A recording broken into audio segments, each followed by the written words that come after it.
Welcome back everyone. This lecture's topic is going to be variables. Now in this lecture we will learn what are variables, different types of variables, and finally how to create variables. Now first of all, what are variables? As the name suggests, variable is something whose value can change. Variable is a way of referring to a memory location used by the computer program. Now, variables can be assumed as a container. That means it can store something. And the best part about variables is that its value can be changed during the program. It can be accessed anytime and its values can be changed. As the name suggests, variables are something whose values can be changed. Now all this doesn't matter.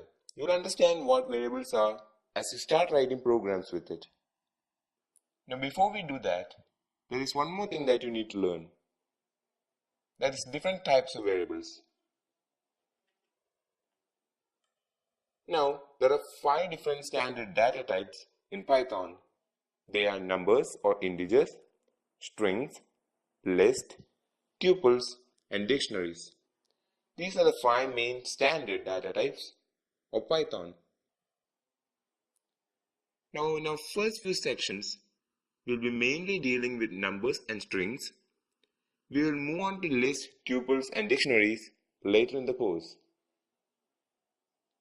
So for now, we will deal with numbers, that is integers, or strings.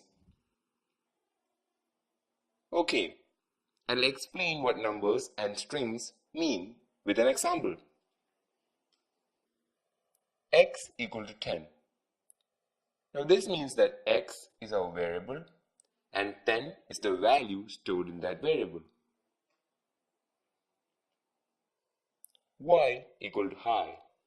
Now y is another variable and it stores the word high. Now x and y are 2 variables, but these 2 variables are of different data types.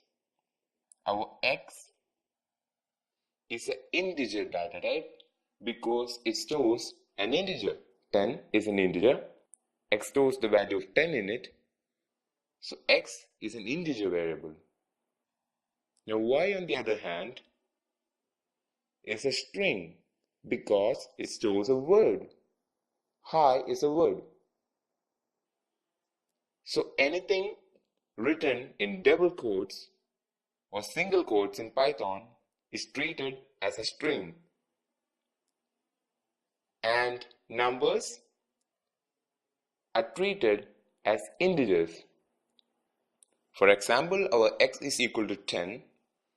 So 10 is an integer. That means x is of integer data type.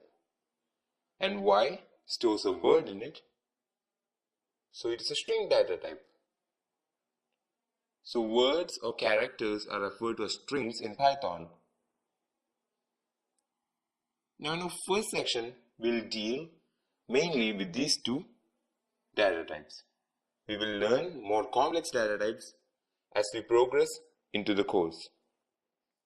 Now let's start making variables in PyCharm. Okay, we have our PyCharm opened and now we will create variables. First of all, let's start creating a variable and we'll create an integer variable. So we are going to store. So let's create the variable. Let the variable name be var for variable and let it store the value 101. So our variable is of integer data type. Now let's make another variable. This time it will be a string. So let it be named as word.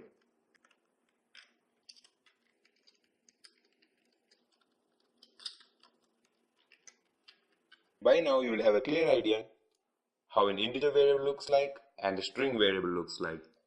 Now string variable is inside double quotes. This is how you make variables.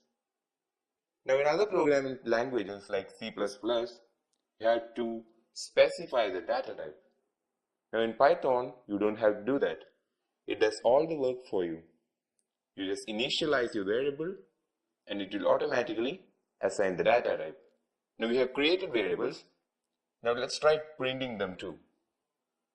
So to print variables, all you have to do is use the print keyword followed by the brackets and type in the variable name. Now let's run this and see if it's working. And in the output screen, you can see our variable is printed, our integer variable is printed, and our string variable is printed. Now printing variables, you don't have to use double quotes like we did in our previous lecture. We just have to type the variable name. To print a variable, use the print keyword, start brackets, inside the bracket, type in the variable name. And Python will print the variable value onto the output screen. For example, here our variable value is 101. So in the output screen, we have value 101. And our string variable has hey, I'm a string. And you can see hey, I'm a string in the output screen. So this is how you make variables. So that is all about this lecture. I'll see you in the next lecture. Thank you and have a great day.